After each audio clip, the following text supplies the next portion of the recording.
बगुले का रूप बनाया तो बकासुर। ये बकासुर कौन है? पुतना का भाई है। अघासुर भी आता है, वह भी पुतना का भाई है।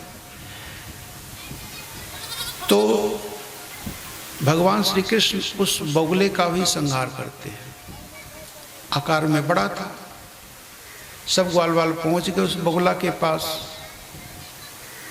बगुला ने कुछ नहीं किया ग्वाल वालों को, क्योंकि उनका असली शिकार तो कन्हैया ही था, उनको मारने के लिए आया था। कन्हैया जब बगुला के पास गए, बकासुर के पास, तो उसने टप से मुंह में निगल लिया। कन्हैया का शरीर दिव्य है। भगवान ने कन्हैया ने अपने शरीर को इतना तप्त बना लिया कि बकासुर का तालू जलने लगा। गरम गरम हलवा कभी मुंह में डाल के देखना, निगल तो पाओगे नहीं, उगलना ही पड़ेगा। ऐसे बकासुर ने झट से कन्हैया को उगल दिया। कन्हैया बाहर आ, उछल करके चोंच पकड़ी, चीर के मार दिया। अघासुर अजगर का रूप धारण करके आया। वह पुतना और बकासुर की हत्या का बदला लेना चाहता था। अजगर का रूप धारण करके एक जगह लेट गया। विशाल पर्वत के समान शरीर था, बड़ा लंबा, बड़ा चौड़ा, बड़ा मोटा। और उसने जो अपने मुख को फैलाया था, उसकी जो जीभ लपलपा रही थी ना, लाल लाल, ऐसा लगता था कि गुफा के भीतर जाने के लिए किसी ने लाल लाल सड़क बनाई। दूर से ग्वाल वाल गुफा ही समझ करके गाय तो उस समय थी नहीं, बछड़े थे, बछड़ों को लेकर के उसके भीतर चले जाते हैं। कन्हैया भी पीछे से जाता है, तब वो अपना मुख बंद कर लेता है।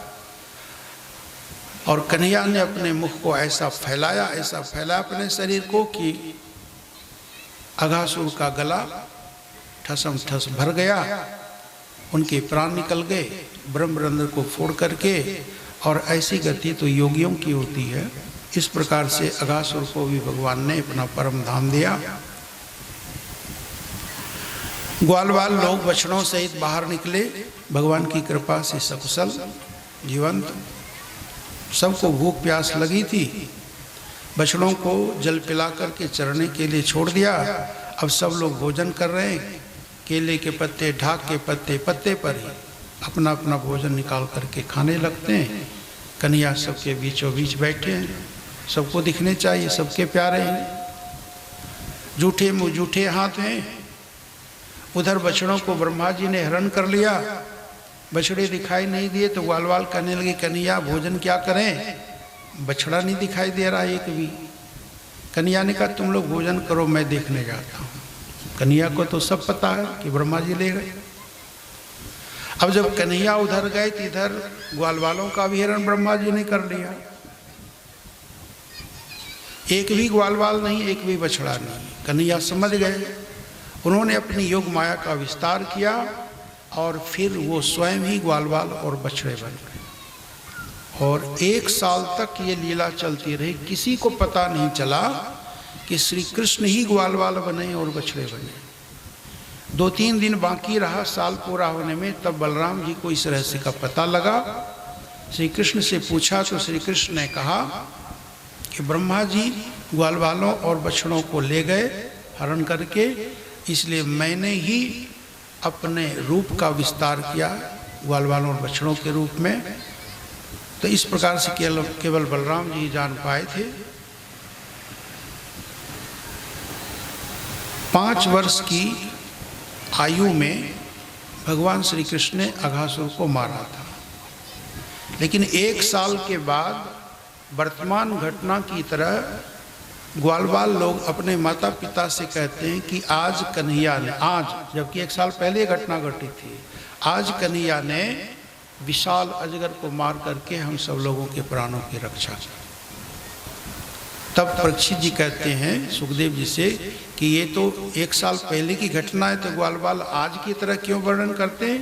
तो सुखदेव जी महाराज कहते हैं इन ग्वाल वालों को पता ही कहाँ है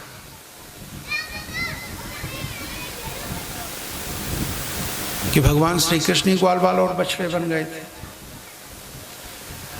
अब देखो ब्रह्मा जी का अहंकार समाप्त हो गया। जब उन्होंने देखा कि हाँ सबके सब ग्वाल वाल और बछड़े हैं, तो ब्रह्मा जी का अहंकार समाप्त हो गया। ब्रह्मा जी ने असली ग्वाल वालों को और बछड़ों को भगवान के अर्पण कर दिया और तब भगवान ने अपनी माया समेट ली।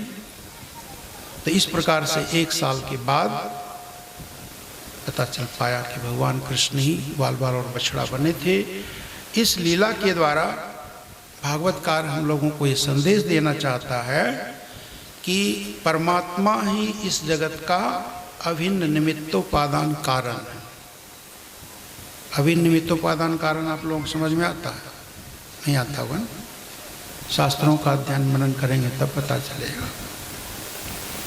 श्रीमद् भागवत महापुराण में बहुत रहस्य की बात है। सिद्धांत को ही, दर्शन को ही भगवान की लीला के रूप में इस तरह से रखा है कि हम लोग आसानी से समझ सकते हैं। जैसे भगवान श्री कृष्ण ग्वाल बाल और बछड़े बन गए, वही बन गए ना। तो ऐसे जो ये जगत है, जो संसार है, इसको बनाया किसने? किसने बनाया? कहेंगे परमात्मा ने। और परमात्मा ने बनाया किस चीज से? किस चीज से बनाया? किस चीज से बनाया? कुम्हार घड़ा बनाता है तो मिट्टी से बनाता है ना। बिना मिट्टी के कुम्हार घड़ा बना सकता है? बिना सोना के स्वर्णकार सोने का आभूषण बना सकता है? नहीं बना सकता। उसको सोना तो चाहिए। लेकिन ये जगत ऐसी वस्तु है कि इस जगत को बनाने वाला भी भगवान है और जगत बनने वाला भी खुद भगवान है। भगवान ही बनने वाले, भगवान ही बनाने वाले। उपादान कारण मिट्टी है, घड़े का उपादान कारण मिट्टी है, तो निमित्त कारण कुम्हार है ना। इसके अलावा और जरूरत पड़ती है, चाक की जरूरत पड़ती है, डंडे की जरूरत पड़ती है, धागे की जरूरत पड़ती है। उन लोगों उनको छोड़ भी दीजिए तो कम से कम मिट्टी तो चाहिए ना।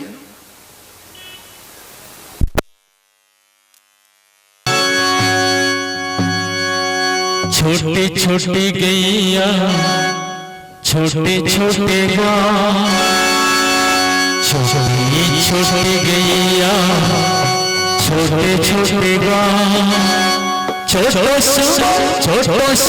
छोटो सो मेरो मदने गोपाल।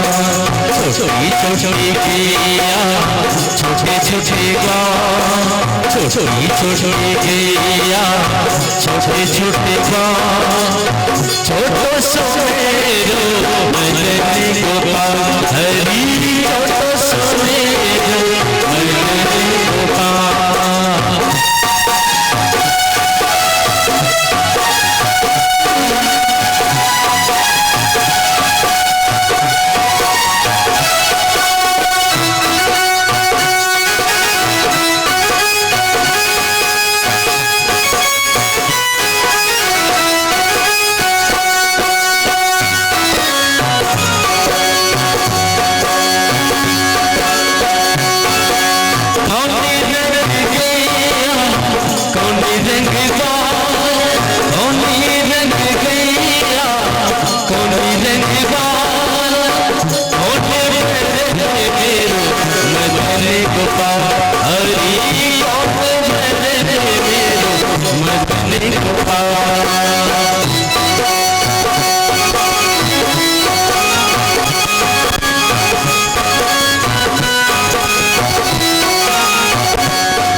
चलेगा ऐसे चले गया ऐसे चलेगा ऐसे चले मेरो मदन गोपाल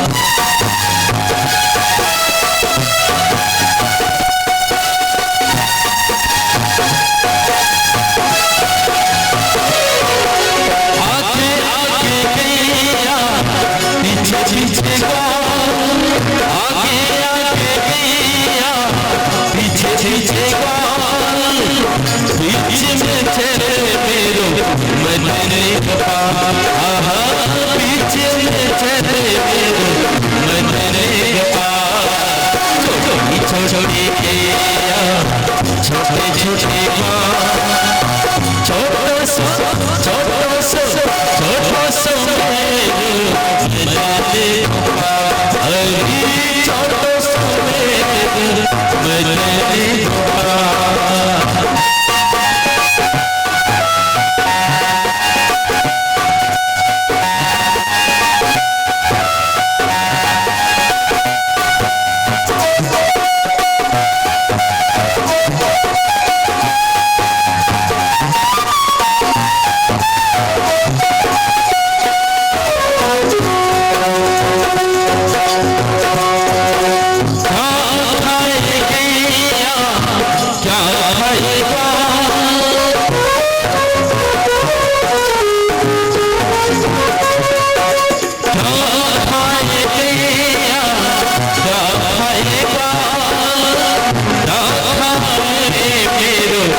छोटो सो मेरो मदन गोपाल छोटो सो मेरो मदन गोपाल नाग ने बंधन में बांध लिया तो इतने शोकित हुए। देखो ये पशु हैं, फिर भी इनको भगवान से इतना प्रेम है, इतना प्यार है कि भगवान को विपत्ति में देख करके ये सब के सब व्याकुल हो गए।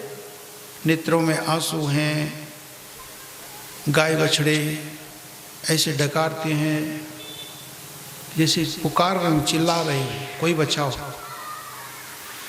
ग्वालवाल मूर्छित हो जाते हैं। तो जो भगवान के माता पिता हैं यशोदा नंद बाबा, उनका क्या हुआ होगा? बलराम जी आज घर पर ही रह गए थे, यहाँ नहीं आए थे। सबके मन में अंदेशा होता है कि बलराम आज साथ में नहीं गए हैं, कन्हैया के ऊपर हो न हो कोई विपत्ति आ पड़ी हो। सब व्याकुल होकर के दौड़ करके यमुना तट पर आते हैं और जब देखते हैं कन्हैया को कालिया नाग के बंधन में, तो नंद बाबा भी शोकित हो जाते हैं। यशोदा तो यमुना में कूदने के लिए तैयार है, तब नंद बाबा किसी तरह उनको संभालते हैं। बलराम जी संभालते हैं नंद बाबा को, यशोदा मैया को। सब गोपियों का ये हाल है। और कुछ ही देर में भगवान कालिया नाग के बंधन से मुक्त है। उन्होंने अपने शरीर को फैलाया, कालिया नाग ने बंधन को ढीला किया, भगवान बाहर आ गए, उछल करके उन्हीं के सिर पर सवार हो गए, चढ़ गए। और 101 फन है, तो जिस फन को उठाता है भगवान के चरणों में डसने के लिए, भगवान पद प्रहार से उसी फन को कुचल डालते। जल्दी जल्दी वो फन उठाता और जल्दी जल्दी भगवान चरण से ठोकर मारते हैं। ऐसा लगता है मानो कालिया नाग के मस्तक पर भगवान कृष्ण नृत्य कर रहे हैं। लहू लुहान हो गया, अधमरा सा हो गया। नाग पत्नियों ने भगवान से प्रार्थना की, आप जीवन दान दीजिए, आपका अवतार दुष्टों को दंड देने के लिए ही होता है, लेकिन आपसे प्रार्थना है कि इस नाग देवता को आप जीवन दान कीजिए, अभय दान कीजिए। अगर ये नहीं रहेंगे तो हम स्त्रियां विधवा हो जाएंगी, हमारे बच्चे अनाथ हो जाएंगे। भगवान को भी दया आ गई। कालिया नाग भी अहंकार रहित हो गया, भगवान के शरणागत हो गया। कालिया नाग ने भी भगवान की स्तुति की। कालिया नाग कहता है कि हे प्रभु, आपने ही इस सृष्टि में तरह तरह के जीवों की रचना की है।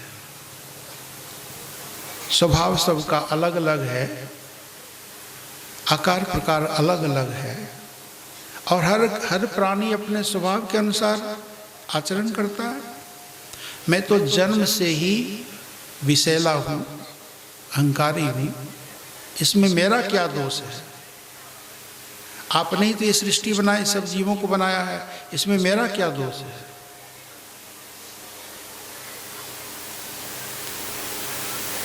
भगवान प्रसन्न हो जाते हैं और भगवान कहते हैं, जहां तुम पहले रहते थे रमणक नामक द्वीप में, वहीं जाकर के निवास करो। समुद्र के बीच में एक टापू पर रहते थे। कालिया नाग कहता है कि मैं तो गरुड़ जी के भय से यहाँ करके छिप के रहता हूँ, वहाँ जाऊँगा तो मुझे गरुड़ का भय है। भगवान कहते हैं कि अब तुम्हारे सिर के ऊपर मेरे चरण चिन्ह अंकित हो गए हैं, अब तुम्हें भयभीत होने की जरूरत नहीं है, गरुड़ तुम्हें कुछ नहीं कहेगा, तुम जाओ। कालिया नाग चला जाता है, भगवान बाहर आते हैं, सबकी जान में जान आ जाती है, सबके प्राण में प्राण आ जाते हैं, क्योंकि कन्हैया तो सबको प्राणों से भी बढ़कर के प्यारे हैं। सब लोग थके मांदे थे, इसलिए सब लोग वहीं यमुना किनारे ही सो गए, घर वापस नहीं आए। इधर सब लोग सो रहे थे और उधर भगवान की लीला ये है, भगवान की इच्छा ये है कि जो यमुना किनारे झाड़ियाँ थी उनमें भी आग लग जाती। सब घबरा जाते हैं, रक्षा के लिए प्रार्थना करते हैं। भगवान कहते हैं आंख बंद करो। सब आंख बंद करते हैं और जब आंख खोलते हैं तो देखते हैं क्या कि आग बुझ गई है। तो आग कहाँ चली गई? मानो भगवान ही उस अग्नि को पी गए। कहते एक बार और एक दैत्य ही अग्नि का रूप धारण करके आया था। गौएं, बछड़े, ग्वाल सब उस अग्नि में घिर गए थे। चारों तरफ से आग फैल रही थी। सबने करुण पुकार की, रक्षा के लिए कृष्ण बलराम को पुकारा और भगवान श्री कृष्ण ने कहा डरो मत, मैं तुम्हारी रक्षा करूंगा। और भगवान श्री कृष्ण ने उस अग्नि को पी लिया, शांत कर दिया। ये लीलाएं जो हैं, इन लीलाओं से ये प्रकट होता है कि ये श्री कृष्ण कोई साधारण बालक नहीं है, साक्षात भगवान है। तो इस प्रकार से भगवान ने कालिया नाग का मान मर्दन किया था। ये कालिया नाग क्या है, संतों ने अपनी अपनी भावना व्यक्त की है। वल्लभाचार्य महाराज ने टीका लिखी है भागवत पर। वो कहते हैं कालिम इंद्रियानियाहु विषया विषम स्मृतम। ये जो कालिया नाग है वह इंद्रिय समूह है। हमारी जो इंद्रियां है ना, यही कालिया नाग का प्रतीक है। और इन इंद्रियों में विषयों के प्रति आसक्ति है, यही विषय है। विषय नहीं मारता है, विषय हमें कोई नुकसान नहीं पहुंचाता है, लेकिन विषयों में जो आसक्ति है, जो राग है, उसके कारण ही हमारा पतन होता है, हम मुक्त नहीं हो पाते। तो इंद्रियों के द्वारा विषयों का ग्रहण हो, किंतु मन उन विषयों में सुख न माने, तो कहाँ फिर कोई बंधन है। आँख रूप देखने के लिए मिला है, कान शब्द सुनने के लिए मिला है ना। आँख किस लिए मिली है हमको? तो भगवान हम सब लोगों को सूरदास बना देते है ना, लेकिन सूरदास तो कम ही है, आँख वाले ज़्यादा हैं। तो भगवान ने आँख दिया ही क्यों? इन आँखों से देखो, कानों से सुनो, नासिका से गंध का ग्रहण होता है, त्वचा से स्पर्श होता है, ये ज्ञानेंद्रिय है। इनके द्वारा ही हमारा जीवन सुविधा पूर्वक चलता है। दिखाई नहीं पड़ता तो हम कितने कष्ट में होते, सुनाई नहीं पड़ता तो कितने तकलीफ होती। कभी कुछ बूढ़े लोग आ जाते हैं ना कथा में, बरेली में जितना बड़ा ये पंडाल बना है, इतना बड़ा तो हॉल होगा, एयर कंडीशन हॉल। हालांकि कथा सत्संग के समय कम भीड़ रहती है, प्रसाद लेने के लिए फिर हॉल भर जाता है। ये मैंने हर जगह देखा है। एक बूढ़ी माई आती थी, जहाँ साउंड बॉक्स लगा रहता था, जैसे वहाँ दोनों तरफ लगा है ना, वहीं पास में बैठती थी। और फिर भी यहाँ पास में कहते महाराज थोड़ा जोर से बोलिए ना, सुनाई नहीं पड़ता है। हम मन में कहते हैं भगवान अब हम क्या करें। साउंड बॉक्स के पास बैठते फिर भी कहते सुनाई नहीं पड़ता है। अब ऐसे लोगों पर दया आती है कि जब जवान होगी, आँख नाक कान सब इंद्रियाँ काम करती होगी, तब कथा में नहीं आई होगी। और जब बुढ़ापा आ गया, अब कथा में आती है, सत्संग में आती है, तो सुनाइए नहीं पड़ता, पश्चाताप होता है, उसको लगता है कैसे सुने।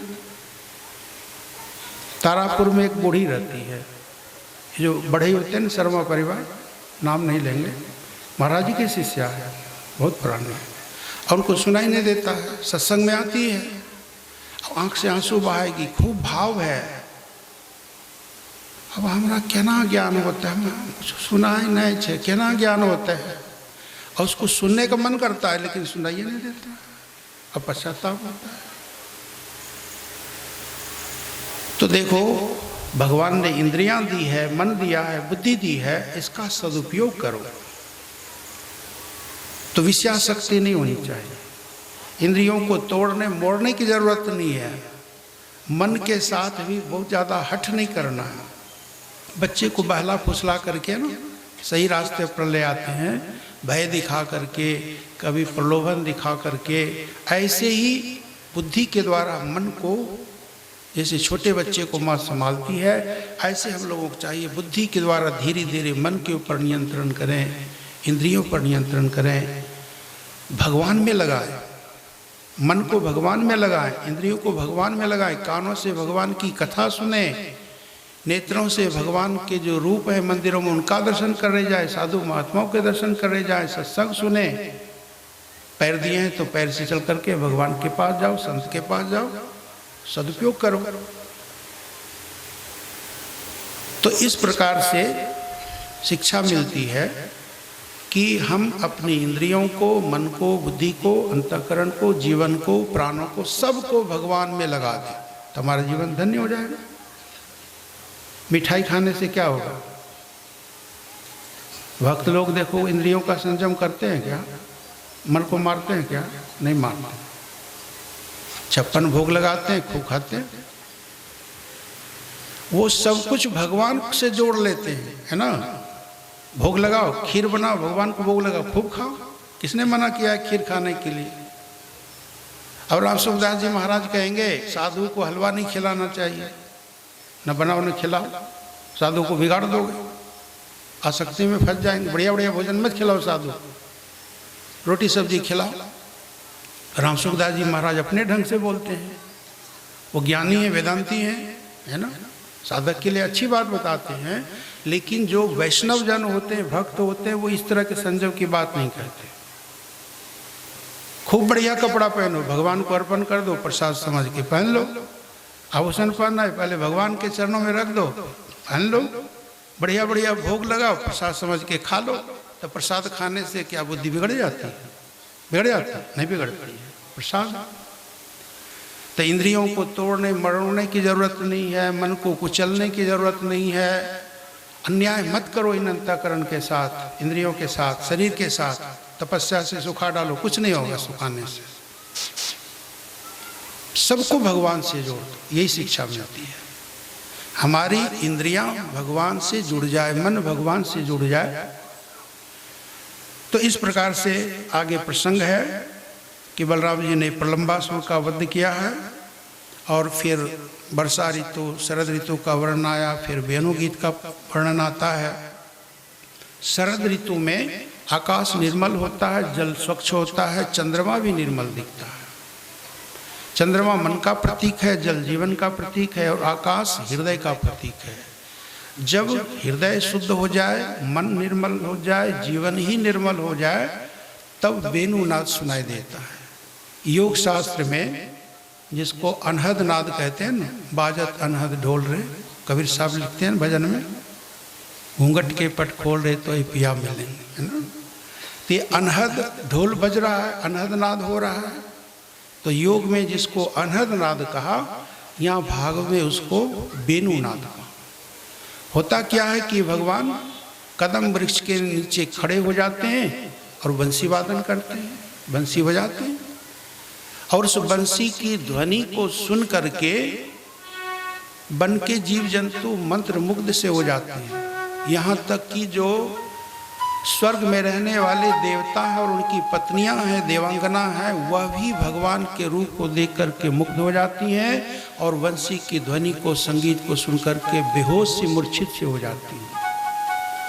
भगवान की जो वेणु बजती है, बंसी बजती है, इतनी मधुर तान है, इतनी सुरीली मधुर आवाज, संगीत, सब मोहित हो जाते हैं, मुग्ध हो जाते हैं, होश नहीं रहता, ज्ञान नहीं रहता। तो देखो ये जो वेणु है, भगवान वेणु बजा रहे हैं, बंसी बजा रहे हैं वन में, और वेणु की आवाज़ चारों तरफ फैलती है, गूंजती है। और ये जो गोपियाँ अपने घरों में, परिवार में, और उस वेणु की आवाज़ को, बंसी की आवाज़ को सुनती हैं, तो गोपियों का ध्यान कहाँ चला जाता है? कृष्ण के ऊपर। कृष्ण ही तो बंसी बजा रहे हैं।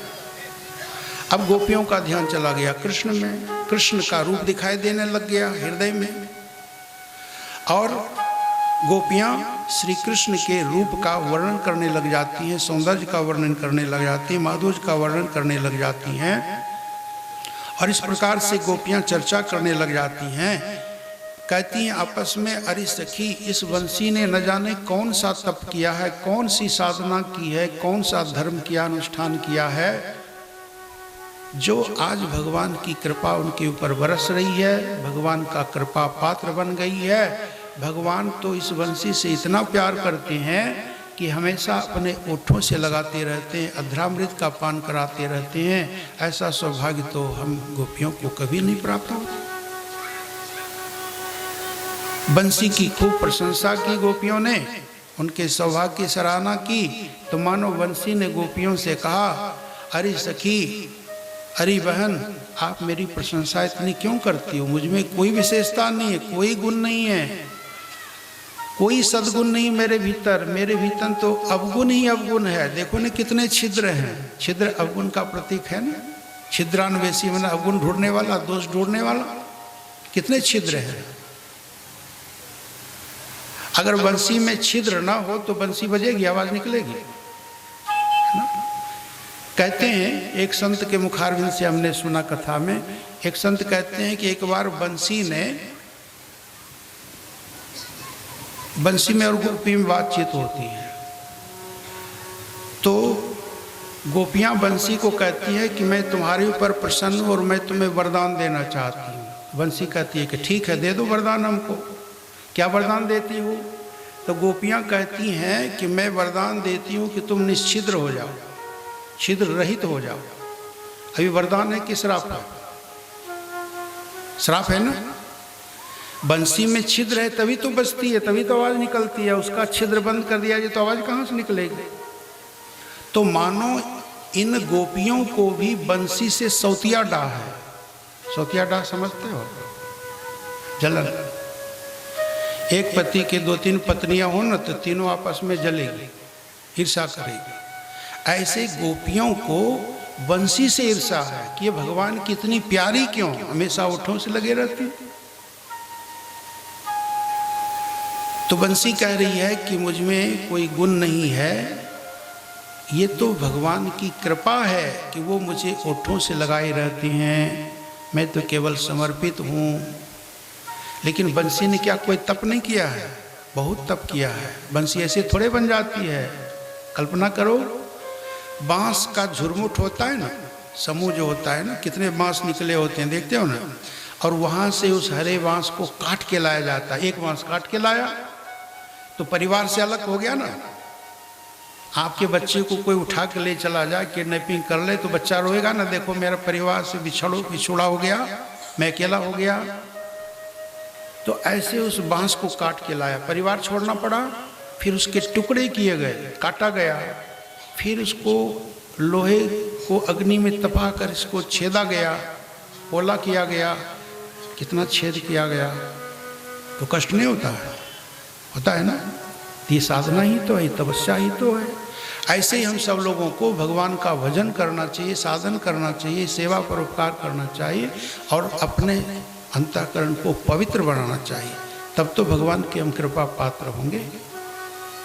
तो इस प्रकार से चर्चा होती है वेणु को निमित्त बना करके, इसी को वेणु गीत कहा जाता है। बोली श्री वृंदावन बिहारी लाल की। अब आगे वर्णन है, भगवान ने चीरहरण लीला की है। चीर मन वस्त्र। हेमंते प्रथमे मासी नंद व्रज कुमारिका चेरुरविष्यं भुंजाना कात्यायनी अर्चन व्रतम। सुखदेव महाराज कहते हैं कि ब्रज की कुमारी कन्याओं ने भगवान श्री कृष्ण को पति रूप में प्राप्त करने के लिए, पति बनाने के लिए कात्यायनी देवी की पूजा की, उपासना की, रोज पूजा करती थी। हेमंत ऋतु के प्रथम मास में।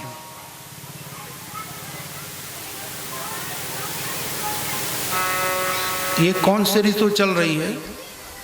हेमंत ऋतु है ना? नहीं है। यमुना स्नान करने जाती है, लेकिन निर्वस्त्र स्नान करती है, कपड़ा खोल के रख देती है। सुबह सुबह जब आकाश में तारे रहते हैं, सूर्योदय के पहले सब कन्याएं नहा लेती हैं और नहा करके वो कपड़ा पहन लेती हैं, फिर वहीं मिट्टी की मूर्ति बना लेती हैं और धूप दीप नैवेद्य आदि सब से पूजा कर लेती हैं और फिर कात्यायनी देवी से प्रार्थना करती हैं। क्या प्रार्थना करती है? कात्यायनी महामाये महायोगिन्यधीश्वरी नंदगोपसुतम देवी पतिं मे कुरुते नमः। हे कात्यायनी, हे महामाये, हे महायोगिनी, हे अधीश्वरी, हे देवी, आप मेरे ऊपर ऐसी कृपा करो कि नंद नंदन श्री कृष्ण ही मेरे पति हो जाए, मेरे स्वामी हो जाए, ये तो प्रार्थना करते हैं। और सब कन्याएं एक साथ कात्यायनी देवी से प्रार्थना कर रहे हैं कि हमारे पति हो जाए। सब एक ही को पति बनाना चाहते हैं। अब कितनी भोली भाली है, भोली भाली है ना। सब श्री कृष्ण को ही अपना पति बनाना चाहते हैं, कृष्ण से बहुत प्रेम है। एक दिन भगवान श्री कृष्ण ग्वाल सखाओं के साथ सुबह सुबह जाते हैं अंधेरे में ही, और उन कन्याओं के वस्त्र चुरा लेते हैं, और फिर बाद में कन्याओं के मांगने पर वो वस्त्र उनको वापस भी कर देते हैं। भगवान श्री कृष्ण उन कन्याओं से कहते हैं कि देखो, तुमने हमें पति रूप में प्राप्त करने के लिए कात्यायनी देवी की पूजा की, उपासना की, प्रार्थना की, व्रत अनुष्ठान किया, ये तो बहुत अच्छा है, लेकिन एक भूल तुम्हारी हो रही है। वो भूल यह है कि तुमने जो निर्वस्त्र होकर के स्नान किया ना, ये अपराध हो गया। जल के देवता वरुण देवता हैं, वरुण देवता तुमसे रुष्ट हैं, और जब तक तुम उनसे क्षमा नहीं मांगोगी तब तक तुम्हारा ये व्रत सफल नहीं होगा, वो प्रसन्न नहीं होगा। इसलिए ऐसा करो कि दोनों हाथ उठाओ, दोनों हाथ जोड़ करके सिर से लगा करके वरुण देवता से क्षमा मांगो कि अनजाने में हमसे भूल हो गई, अब हम लोग कभी भी निर्वस्त्र स्नान नहीं करेंगे। सब कन्याओं ने वैसा ही किया जैसा भगवान ने कहा था। इसमें गोपियां निर्वस्त्र हैं ना, निर्वस्त्र हैं।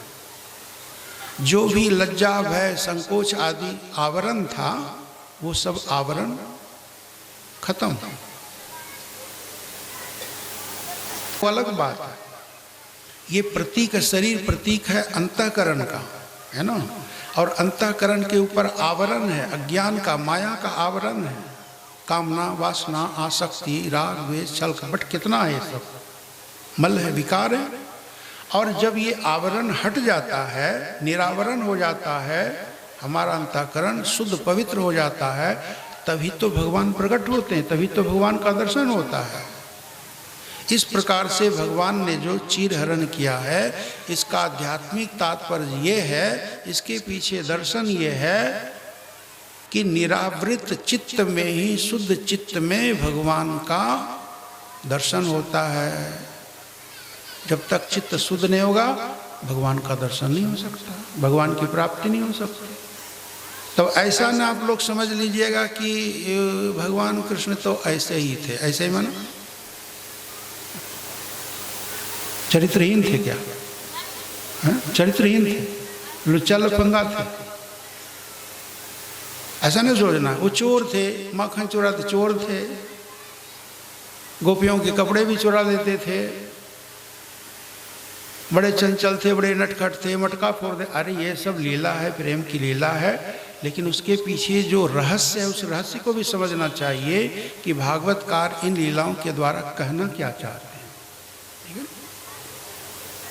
तो इस प्रकार से चीरहरण लीला का वर्णन सुखदेव जी महाराज ने किया, और उन कन्याओं से भगवान ने कहा वस्त्र देते समय कि मैं तुम्हारे हृदय के भाव को जानता हूँ, तुम्हारा हृदय बड़ा शुद्ध है, पवित्र है, और आगे आने वाली शरद ऋतु की रात्रियों में, है ना, शरद पूर्णिमा को मैं तुम्हारे साथ विहार करूँगा। भगवान कहते हैं कि जिन्होंने अपना मन और प्राण मुझे अर्पण कर दिया है, संसार के जो भोग हैं, विषय भोग हैं, उनके चित्त को विकार युक्त नहीं बना सकते। कितने ही आकर्षक भोग सामग्री हमारे पास हो, लेकिन अगर हमारा मन भगवान में लगा है तो हमारे मन में विकार नहीं हो सकता। अभी उदाहरण दे रहे थे ना, तो भक्त लोग खूब खाते हैं, भगवान को भोग लगा खाते हैं।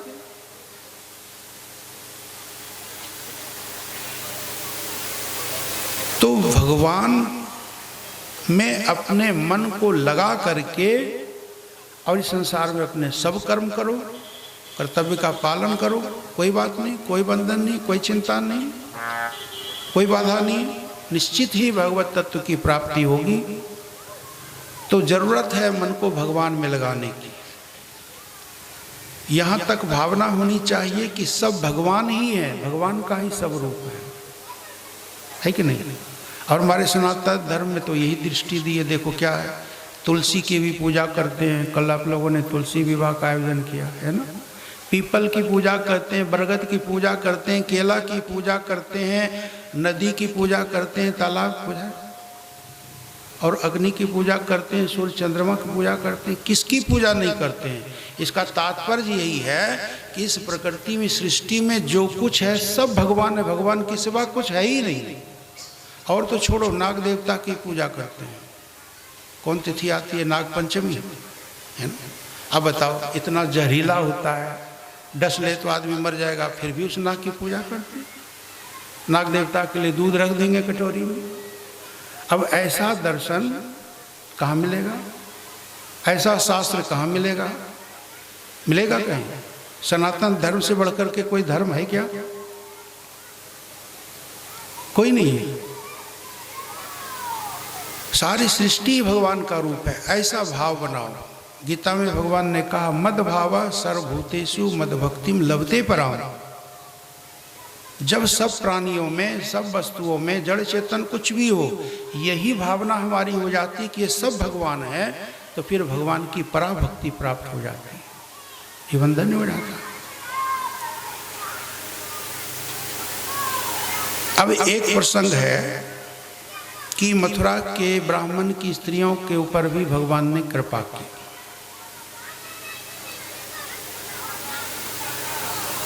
एक बार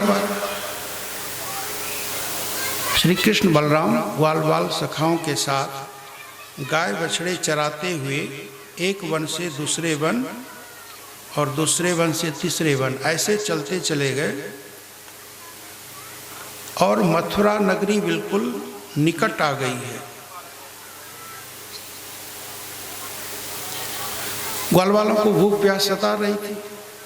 ग्वाल बालों ने भोजन की इच्छा व्यक्त की। कन्हैया ने कहा कि आज हम लोग बहुत दूर निकल आए हैं, मथुरा पास में है और वहाँ ब्राह्मण लोग स्वर्ग प्राप्ति की इच्छा से यज्ञ कर रहे हैं, तुम सब लोग वहीं चले जाओ, मेरा और बलराम जी का नाम लेकर के भोजन मांग के ले आओ। ग्वालवाल लोग गए, ब्राह्मण लोग यज्ञ करने बैठे थे, स्वाहा स्वाहा सब चल रहा था।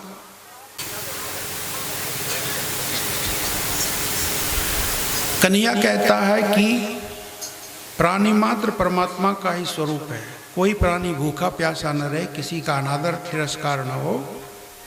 इस प्रकार से कन्हैया ने इंद्र की पूजा का विरोध किया और गोवर्धन पूजा का पक्ष रखा।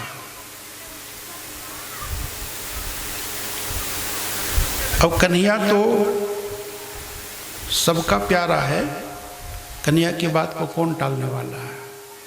नंद बाबा ने कहा, ठीक है कन्हैया, जैसा तुम कहो, कल हम लोग इंद्र की पूजा न करके गोवर्धन की पूजा करें। अब तो खुश हो ना? कन्हैया ने कहा। अब देखो, अगले दिन गोवर्धन पूजा के लिए सब लोग चल पड़ते हैं।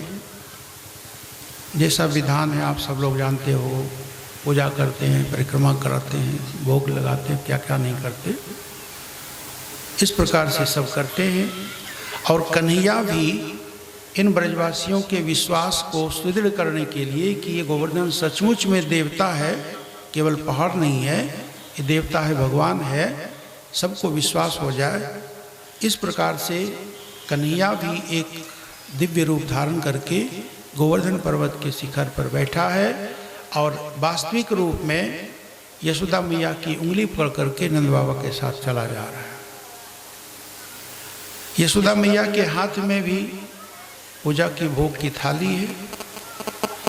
बच्चे चंचल होते हैं। कन्हैया कहता है, मैया मुझे भूख लगी है, एक लड्डू दे दो ना। अब देखो, यशोदा मैया कन्हैया को थप्पड़ मार देती है, नटखट कहीं का, अभी पूजा नहीं, तुमको खाने के लिए पहले दे देंगे, सब जूठा हो जाएगा। कन्हैया मन ही मन सोचता है, मुस्कुराता है और कहता है मन ही मन कि मैया चलो यहाँ मत खिलाओ, लेकिन वहाँ कौन खाएगा, वहाँ भी तो मैं ही हूँ ना, वहाँ भी तो मैं, सब में तो मैं ही हूँ। अहम आत्मा गुड़ा के सर्वभूता से स्थित।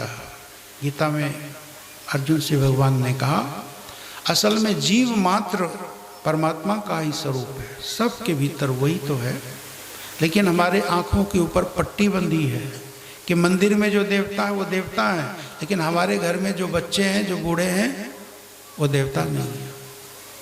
विडंबना है ना। मंदिर में जो मूर्ति हैं उनमें हम भगवान को देखते हैं, लेकिन घरों में जो मूर्ति है, हमारे समाज में जो मूर्ति है, उनमें हम भगवान को नहीं देखते, जबकि ये मूर्तियां भगवान की बनाई हुई हैं और मंदिरों में जो मूर्तियां वो हमारी बनाई हुई हैं।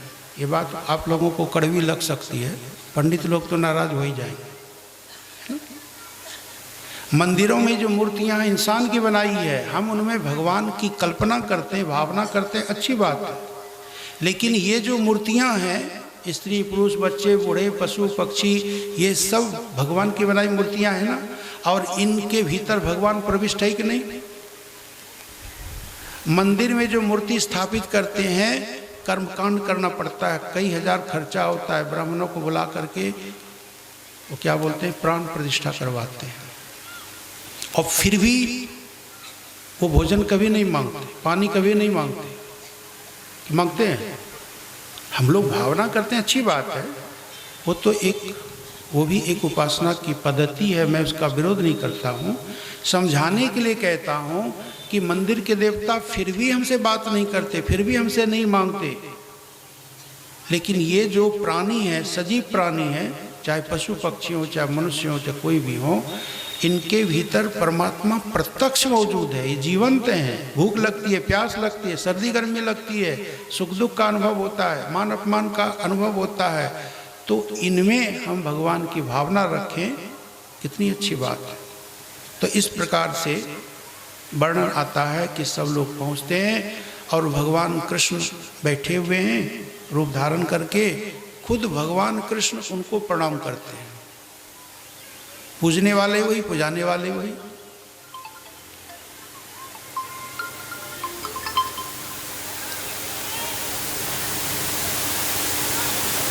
इस प्रकार से गोवर्धन पूजा हुई और 56 भोग तैयार है। अब ज़्यादा समय नहीं है, भजन का आनंद लेना, फिर आरती होगी।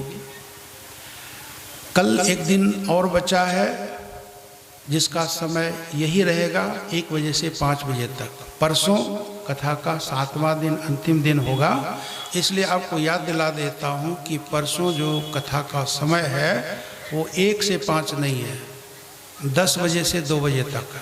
याद रहेगा परसों किस समय आना है, 10 बजे। परसों 10 बजे से 2 बजे तक कथा होगी और उसके बाद हवन होगा, फिर भंडारा होगा। तो परसों आखिरी दिन है कथा का, याद रखिएगा, परसों 10 बजे ही कथा स्थल पर उपस्थित होना। बोली श्री वृंदावन बिहारी लाल की। ओम नारायण नारायण। चलिए पंडित जी भोग लगवाइए।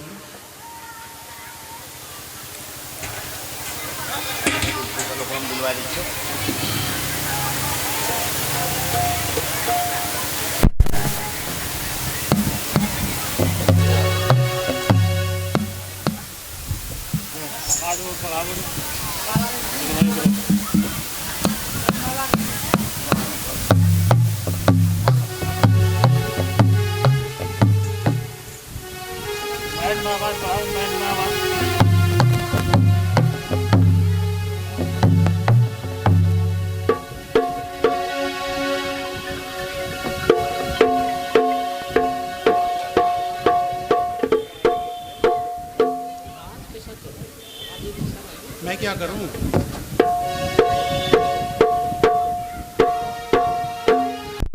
ठीक है,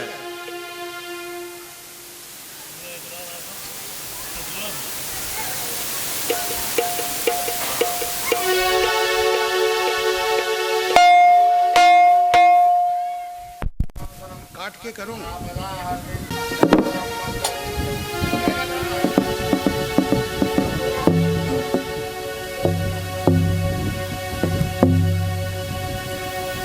हेलो चंदनम वंदते नित्यम पवित्रम पावनासनम आपदा हरदे नित्यम लक्ष्मी वस्त सर्वदा अल्लाह मला दो बहन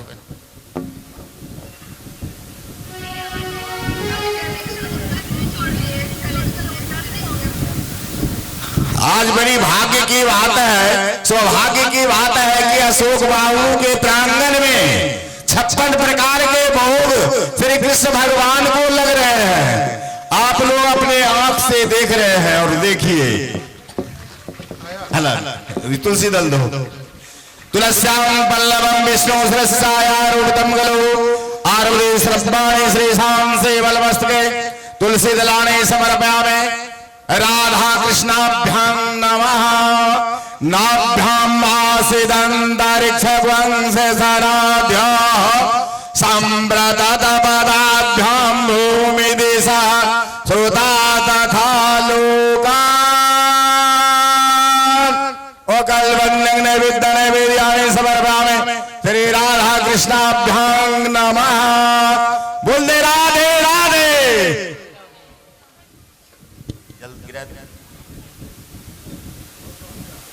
चंपन वो कौन कौन से बताए तो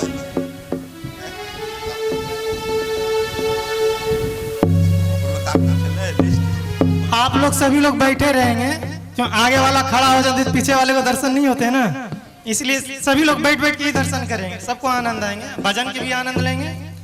और जिसको भगवान को चढ़ावा चढ़ाना होंगे ना, आपके पास आदमी जाएंगे, आप लोग बैठे बैठे दे देंगे।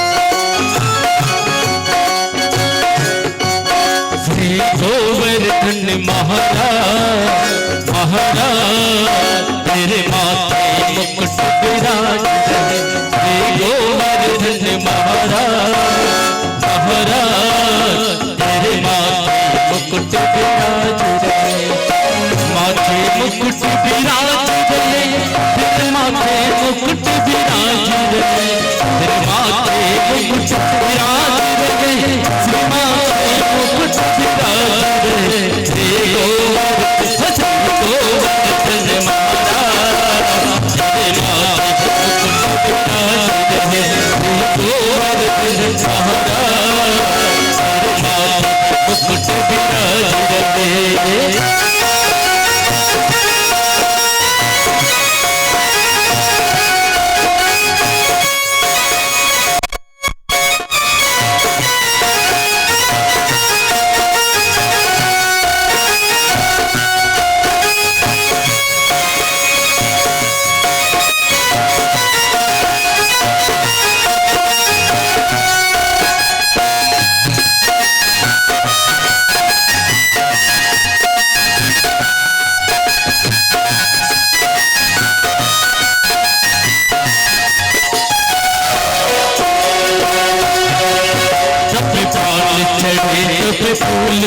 कंठा सोने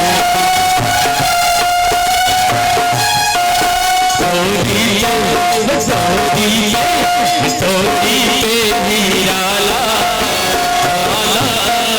तेरे माथे मुकुट विराज रहे।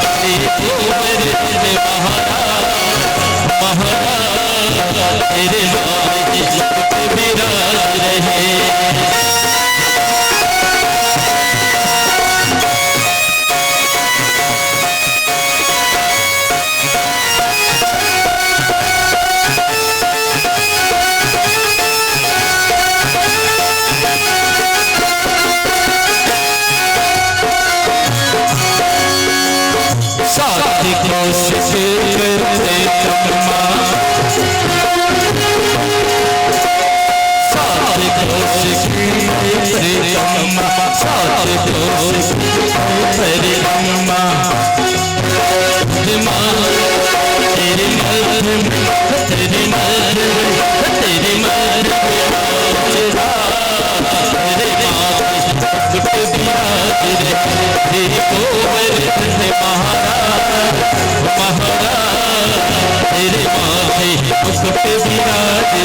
बड़े विशाल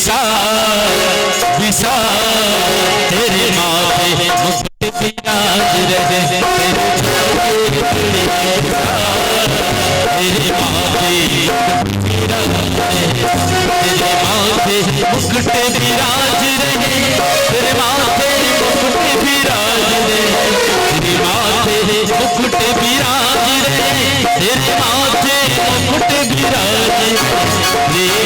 तेरे माथे मुकुट विराज तेरे माथे मुकुट विराज तेरे गोवर्धन महाराज तेरे माथे मुकुट विराज।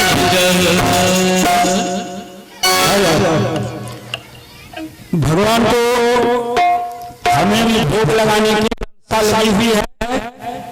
तमाम श्रोतागण के बीच में मैं भी भगवान को भोग और भोजन दक्षिणा माल्यार्पण के साथ भोग लगाने जा रहा हूँ। तो अभी भगवान को जो भोग लग रहा है ओम सर्कला खंड खजानी दधी छेद अब जल अर्पण करता हूँ।